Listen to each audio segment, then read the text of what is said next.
Assalamualaikum warahmatullahi wabarakatuh. Jadi faham nah? Kita pasal tak ada masa. Kita ni dah hujung-hujung dah ni. Umur dunia pun, bumi pun tak berapa lama dah ni.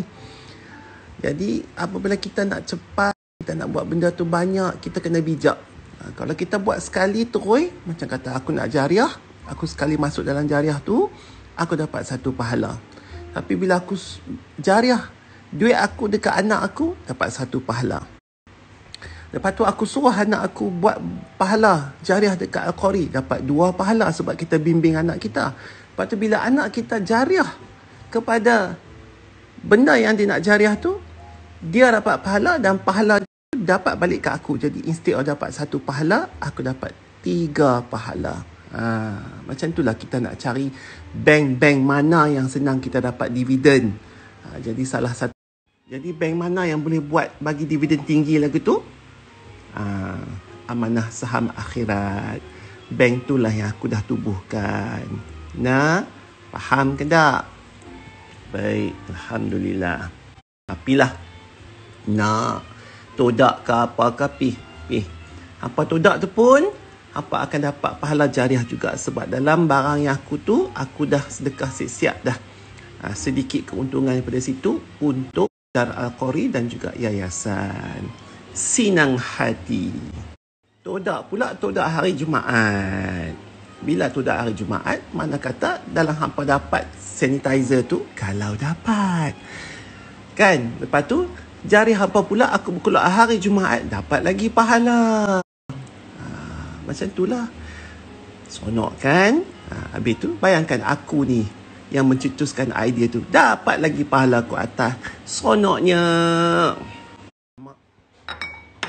Terlupa pula nak lapik ni. Teringat mak aku dulu selalu marah kakak-kakak aku bila beridang kat laki mereka. Awak tak lapik cawan tu.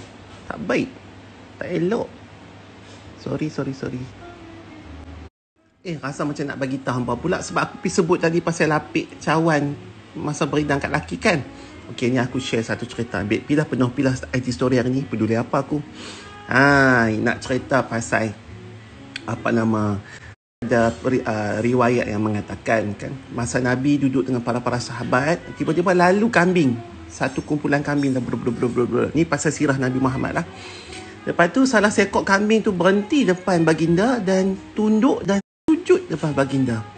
Lepas tu para sahabat semua tengok terkejut lah. Apa sebab kambing ni sujud? Lepas tu para sahabat tanya dekat baginda, Baginda Rasulullah, kalau kambing pun dibenarkan sujud kepada mu baginda, kenapa kami ni tidak dibenarkan sujud? Para sahabat tanya, kami pun nak sujud. Macam mana kambing tu nak sujud? Sebab kami sangat memuliakanmu, wahai baginda. Baginda Rasulullah bersabda, baginda kata, aku ni, dengar ni semua kawan-kawan, sahabat-sahabatku, kalau sekiranya manusia itu dibenarkan sujud kepada manusia yang lain,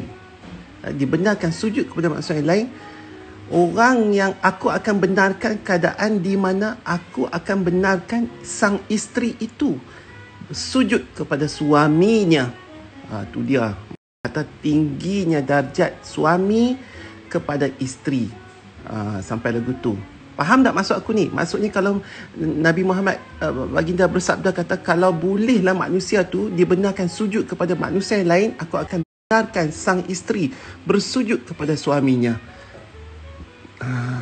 Tu dia, punyanya tingginya. Jadi kalau hampa lapik cawan laki hampa kerana memuliakan pangkat dan kedudukan suami di dalam institusi keluarga, dapat pahala lah. Tinggi pahala tu hanya kerana lapik cawan nak memuliakan dia. Belum lagi masak, bikin baju dia, layan dia, gelak kukik-kukik dengan dia, bergurau senda dengan dia, tak sakitkan hati dia dan sebagainya.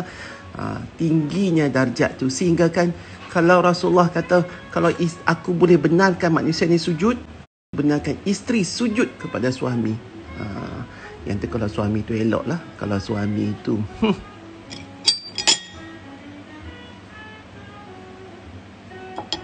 hampa sabar je lah bini-bini. Aku nak apa lagi? Adalah tu. Kalau hampa sabar dengan suami punya perangai, esok pahala tinggi di syurga.